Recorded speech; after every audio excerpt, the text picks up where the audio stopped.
Hi, my name is Maureen and Today FM rocks in Mombasa. Mula, my name is Mark. I love listening to Today FM. Today FM rocks in Makassi. Hey, Bula from Rockawaki. I'm Mentor. I love listening to Today FM because they're playing my hits. Today FM rocks. My name is Enrico. I love listening to Today FM. Today FM rocks in Suba. Hi, I'm Asrika and I'm from Lotoka and I love Today FM. Today FM rocks. Bula, I'm Siva. I'm from Bat. I love listening to Today FM. Today FM rocks. Today's hit music on Today FM. And Naka Fiji, in this bulletin, child trafficking trial to continue today. Government will help whenever possible, says PM. And FNPF records over $500 million profit. From the studios of FBC Suba, Edwin Naka. And Naka, the trial of a 38-year-old man alleged to have forced minors into prostitution will continue in the Suva High Court today. Josevata Werelangi is charged with 1 count of aggravated sexual servitude and 3 counts of domestic trafficking of children. The first prosecution witness, a 19-year-old girl, told the court she felt helpless and was scared of Josie.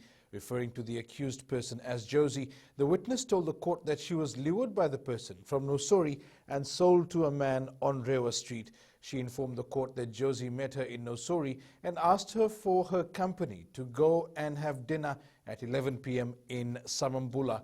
Upon arriving, the two walked up to Rewa Street, where the witness was allegedly sold to a man for immoral purposes. It's alleged that between the 18th to the 22nd of July 2015, Werelangi threatened or forced a 15-year-old girl to enter into or remain in sexual servitude.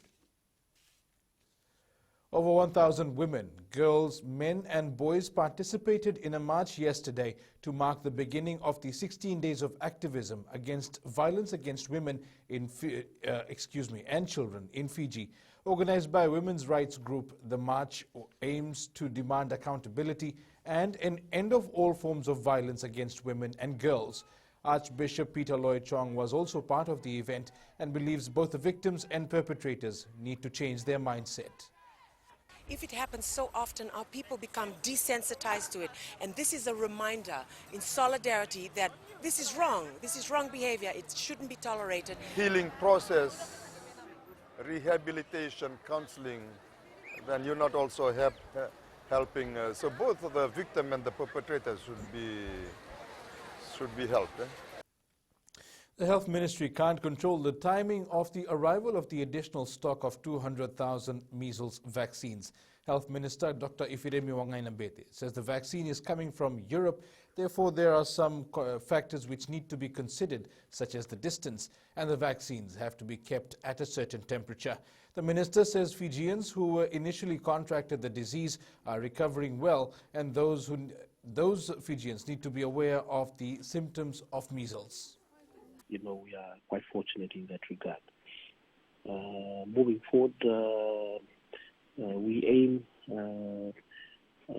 to send out an advisory that will be able to tell us exactly again what measles is, what strategies that we have in place, and also what are the plans that we have moving forward in regards to those Fijians who may need vaccinations. Prime Minister Voreqe Bainimarama says he's committed to listening to the concerns of Fijians whenever possible. Speaking to a community in Korovo today, Bainimarama said, he was speaking yesterday in fact. Bainimarama said while he can't magically grant all their wishes, the government machinery will do what it can. This new crematorium was built through government funding after the original structure was destroyed by Tropical Cyclone Winston. Your community was not alone in enduring the wrath of Winston. It is the most powerful storm to ever strike in our hemisphere. Its brutal winds leveled homes, schools, and laid waste to Fijian communities across the country. The unprecedented scale of storms like Winston is a reality of our changing climate and something that we, as a nation, must prepare ourselves to withstand in the years ahead. Voreqe Bainimarama says families deserve to bid farewell to loved ones with dignity, and so facilities such as these are a necessity. He adds the government is committed to improving the lives of all Fijians. We cannot fund and develop everything our nation needs overnight. But I will always listen. I will always give your concerns my total attention, and I will always do what can be done to help make life better and more fulfilling for more of our people. Following the commissioning of this crematorium, the Prime Minister is currently in a Talanoa session with the largely farming community of Korowau.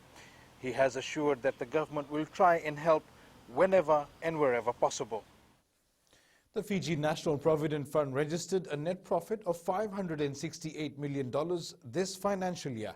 It also marks the first decade of quality growth the FNPF has seen in the last 40 years. Apanisa Wangairandovu reports. FNPF profit has doubled in the last decade. Net profit has also grown from a negative 181.2 million in 2009 to 568 million in 2019.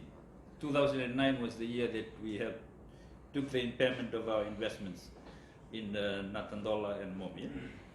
The net contribution from members has soared to $305 million compared to $14.1 million in 2009. Over the last 10 years, as a result of the reform, FNPF is now in a very sound and sustainable footing.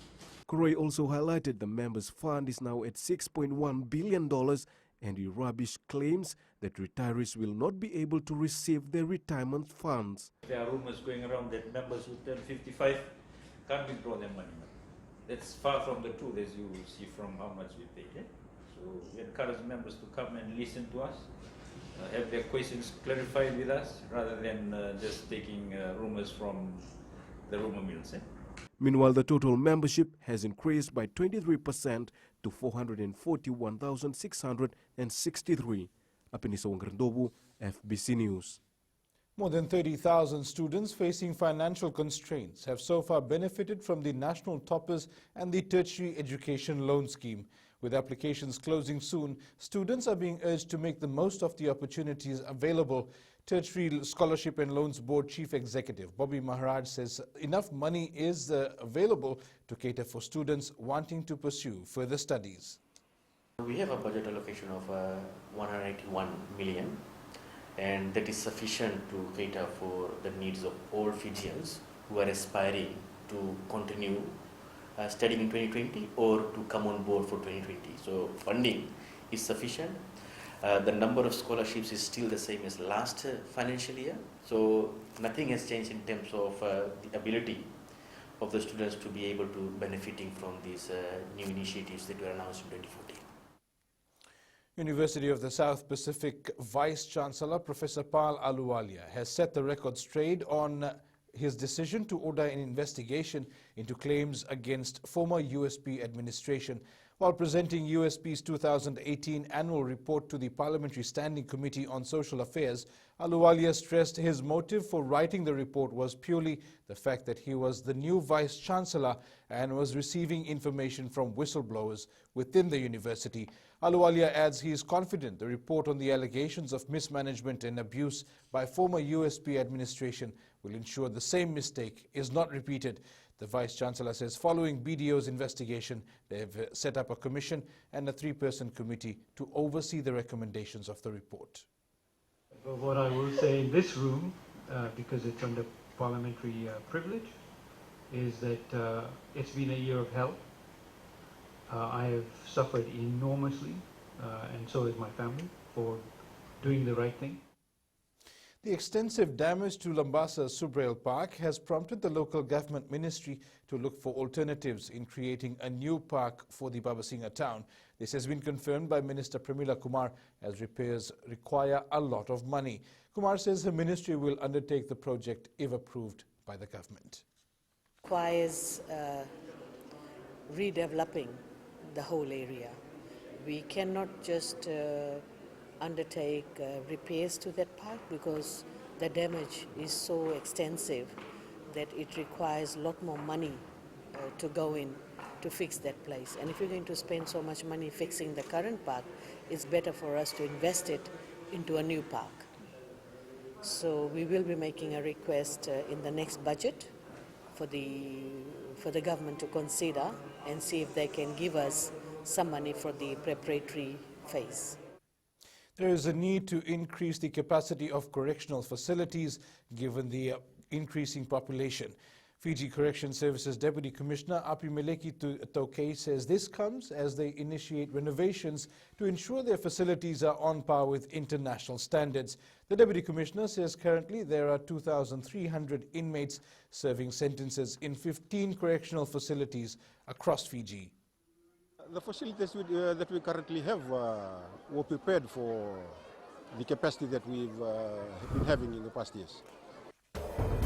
Coming up, Fiji's 7th side for Dubai to be named this week, and All Blacks 7th side named.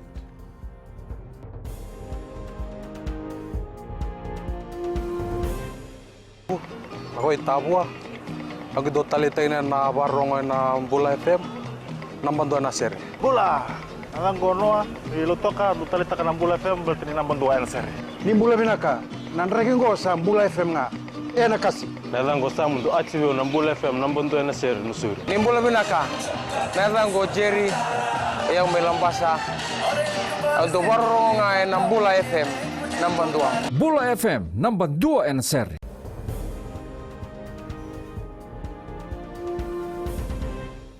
Welcome back. Fiji Airways Fiji Sevens coach Gareth Baber will reduce his squad to 14 this week as they round up preparations for the Dubai Sevens next weekend. Baber says players have put in the hard work and are all fighting for selection. He adds a strong outing in Dubai will help lay the foundation for the new season. Fiji is pooled with France, Argentina and Japan for the tournament and plays its first match against Japan on Friday. The Dubai Sevens will run from the 6th to the 8th of next month and you can watch it live on FBC TV and FBC Sports. The All Black 7 side for the Dubai tournament has been named. The Fijiana 7 side is on a mission to win games going towards the Dubai Sevens, which is set to kickstart next Friday. Coach Sayasi Fuli says the team will concentrate on the first 3 games and be consistent with their set pieces.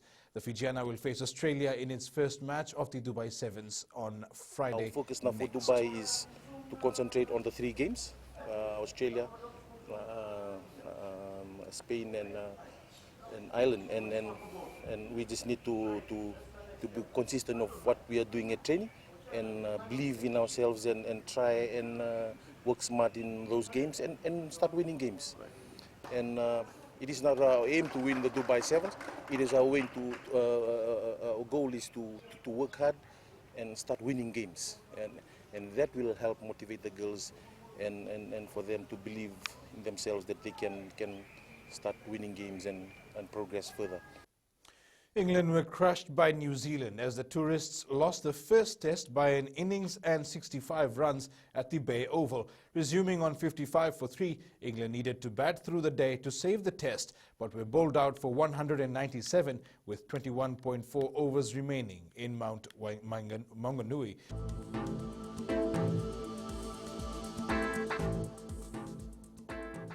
Showers and possible thunderstorms are forecast for most places.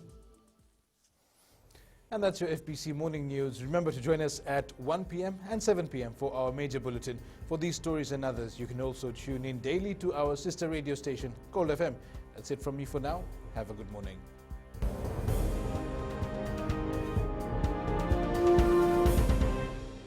My name is Neha and I'm from Karavi.